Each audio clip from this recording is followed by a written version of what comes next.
Hi, I'm Dennis Gage. Thanks for tuning in to My Classic Car, home of the certified car nut. Well, this week we're in Arvada, Colorado to visit the collection of noted author Clive Cussler. Now, Clive is quite a prolific writer, but he's also an avid car collector, and he's got some really cool stuff. So this is going to be a real treat. Clive, good morning. Thanks for having me here. Thank you. This is amazing, Clive. You've amassed quite an eclectic collection also. It's eclectic, right. I just find these things as engineering marvels, especially considering the era. Well, that's it. They're mechanical masterworks of art. The artistic work, the engineering is just phenomenal that went into these cars, you know, like a Bugatti, for God's sake. Well, Clive, quite a huge collection, but you actually drive all these cars. They're all drivable, right? Yes, they're all drivable. Why restore a car to its beauty and then just leave it sit there? Now, you've actually pulled out a couple real special ones that we're going to take a closer look at today, maybe even take out and ride a little bit? Oh, by all means. Well, let's go have a look at that. Oh, right this way. Why, thank you, sir. Well, Clive, you did bring out a couple nice ones today, didn't you? I tried. Yeah, you tried. Oh, you did your best. You know, both 1929, but they couldn't be more different. No, that's true.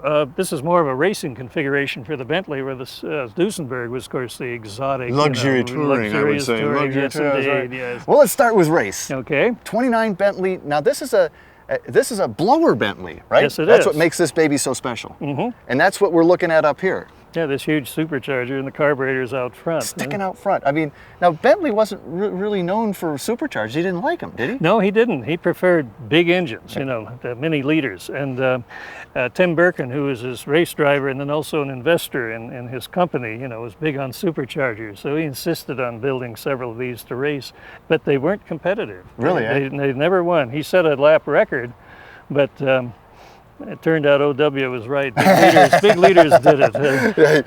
But as we say in the U.S., there's no replacement for cubic displacement, right? No. I guess this makes it one of the most desirable of all Bentleys, right? Of all the Bentleys, this is the one that goes for horrendous money. I think way back in '99, one was sold to the Bentley or Rolls-Royce company, you know, for their museum. Yeah. And I think it went for $12 million. And that was 8 years ago. So. Holy cow! Now this one, of course, is partly replica because it had originally had a salon body on it. Oh, I see. So it's that been rebodied. That wouldn't be worth $12 million, though. But I'm sure it still, you know, would bring a decent price. Oh, I think so. Yeah. Now, really a great looking car, and it is now set up to be more of a race look to it. Yes, they've changed so many Bentleys now because some of the sedans, or salons they called them, were very stodgy. Mm-hmm.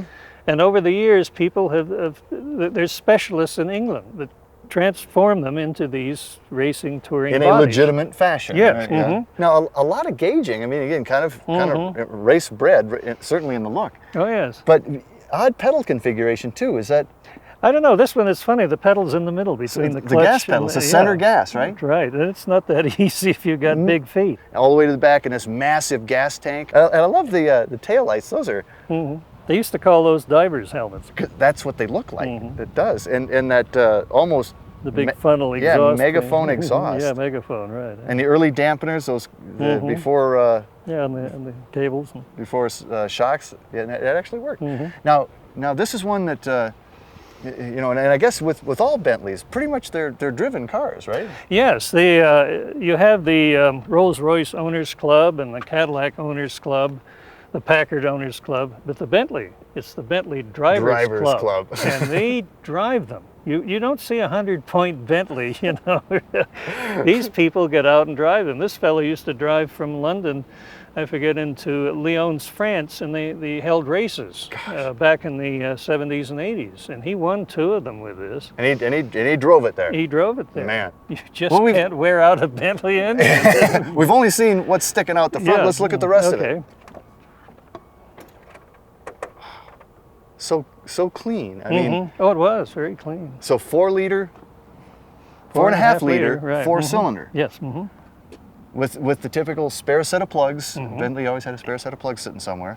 And I think it put out about 125 horsepower. Which was a lot of horsepower for those days. In 29. Yes. I mean, it's a Bentley. I imagine you're a member of the Bentley's Drivers Club. Oh yes. That's right. Well, it is a beautiful touring car. What do you say we do a little touring in it today? Oh, why not? Welcome back to My Classic Car. Ooh, sounds good, Clive.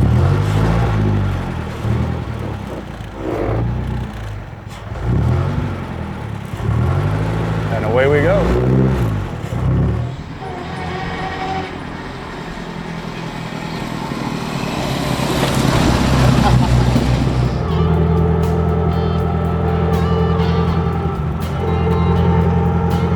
You're really out there in the open in this car too, weren't you? I mean, it's you and the world. Yeah. I love the sound of that engine though. Boy, it just sounds so like it means business.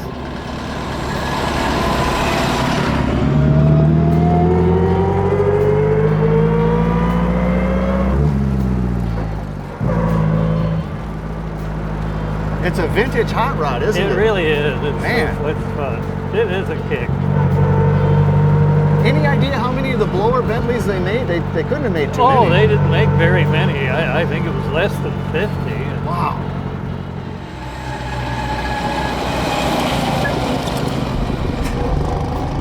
Just remember, Clive, that pedal in the middle, it's not the brake. It's not the brake.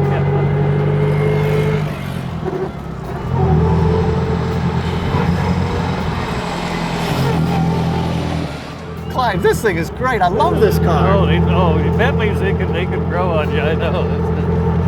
And it's just such a solid car. Oh. This thing's like a rock. Yeah, it's just such a kick, just to ride it and drive. You never did grow up, did you? No, I never did. That's great if you can pull that off. I respect that. Well, variety is the spice of life and all that stuff, So what the And hell? one doesn't want to go through life unseasoned. No, unseasoned. Welcome back to My Classic Car. You know, two cars, both 1929, but they could hardly be conceptually more different. You got the Bentley, which is kind of raw power race, right. and you've got the Doozy, which is luxury sport. Exactly. I mean, this is just gorgeous. But of course, what makes this car so special is this boat tail back. It's beautifully designed, and it's so aerodynamic, and it's just gorgeous. They made very few boat tail Doozies, right? Yeah, I think the Murphy Coachworks made 6. And while that was pretty common for the Auburns and things, this is a very rare Duesenburg here. Oh, and yes. is that steel? It's polished aluminum. Ooh, that really sets the car off, doesn't it? Oh man! And I saw the steps. There's a step over there, so this must be it's a kind of a mother's-in-law. They used to call it Rumble's seat. Is it push-pull? Can I open it? Oh, sure. So palm down here. Yeah, there you go. It slides down. So. And okay, and that goes down in there, and you've got extra storage and actually a little seat down there. Yeah, there's a little seat.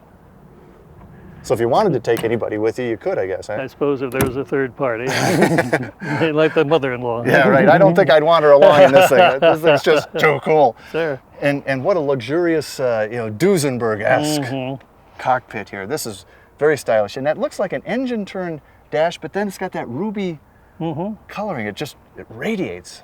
It's got over 10 gauges. One of them is an altimeter. They did that with Duesenbergs, didn't they? Yes, that was standard. Why? I guess because you could, right? I suppose you could. This was what defined Chick Magnet. Oh, absolutely. This had to be it. But back in the day, in '29, when you bought a Duesenberg, you really bought the engine and the chassis. Right. And then you sent it out and had somebody body it, right? Yeah, maybe you'd have a coachmaker that you preferred, and you'd send it out to him, and then his artist would draw up several designs. They would pick one, and then they'd pick the colors, and then the coachmaker would go ahead and build it. Well, that would have been a good era to have a lot of money. You could get stuff like that done. Boy. That would have been. I often wish that I'd lived in that time and been a bootlegger. Well, this is a perfect car. Imagine how much gin you could get in this back part. Not very much, actually. You'd have to haul a trailer. Right? But that's blowing your cover, Clive. Yes, that's definitely blowing your cover. But of course, the thing that makes a Duesenburg is in fact the engine. Yes. Open it up. This was a very special engine, and to this day, I think it's one of the best engines ever built. Let's see, I get it. There we go. In 1929, they were making a dual overhead cam, 4-valve per cylinder engine. Nowadays you get that and you think you're really cool. Oh yes, and they were building it back then. And this is a very rugged engine too, right? I mean, they're very reliable. Duesenburg, of course, was way ahead of their time too, because even much earlier they were one of the first to use hydraulic brakes. That's right. Now this is another recent acquisition? in Yes, the collection? about 6 months ago. So it's I really went on a binge. big. That's and the Bentley in that same binge, right? I sold my house and I'm living in a cardboard box. But you got some really nice cars. Oh, but I'll come back. I'm going to burn it down for the insurance. Oh, there you go. Yeah. And this is also one that runs and drives and everything. very well. And, so I was thinking maybe, you know, we'd take this baby out and perhaps I could even drive it. Okay. All right, yes. You did have me worried there. Well, let's seal it up and Okay. take this baby out. Welcome back to My Classic Car.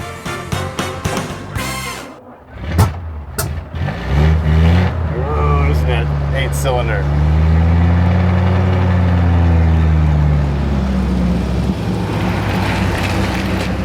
I can just imagine going out on the town in a car like this, though. Can you imagine going out to Hollywood? Oh, jeez.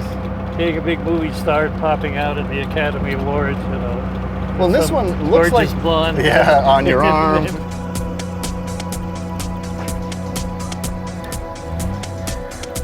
What a car! I mean, when you had this car, you were somebody back then. Oh yeah.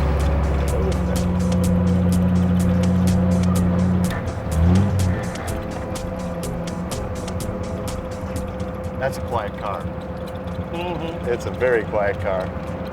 Yeah, it just has a nice, quiet, you know, kind of power. You know, it's there.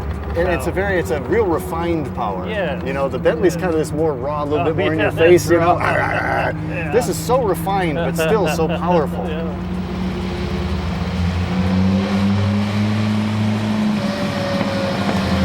But what a long hood. I mean, that you're looking over some real estate there. Man. This thing's in 2 different zip codes.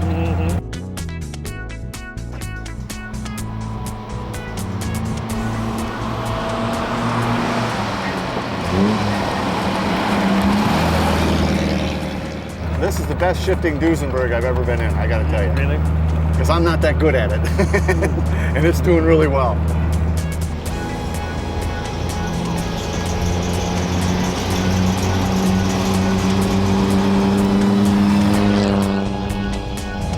Yeah, it's such a refined car, such a refined feel.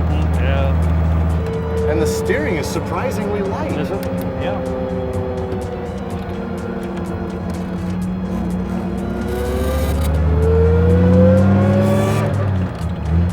Now, this is not your only Duesenburg either.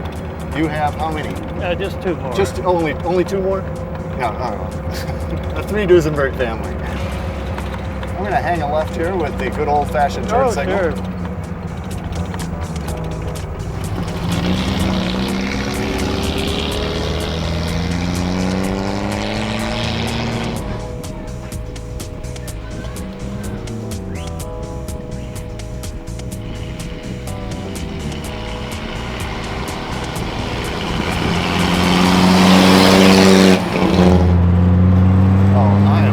I am in heaven, Clive. I am absolutely in heaven. Oh, great. Oh man, this day has been a dream come true. A 29 blower Bentley, followed by a 29 Duesenburg Model J. I've died and gone to heaven. Clive's a great host with fabulous cars. May I please come back, Clive? Yes, yes. And Clive says I may come back, so we will.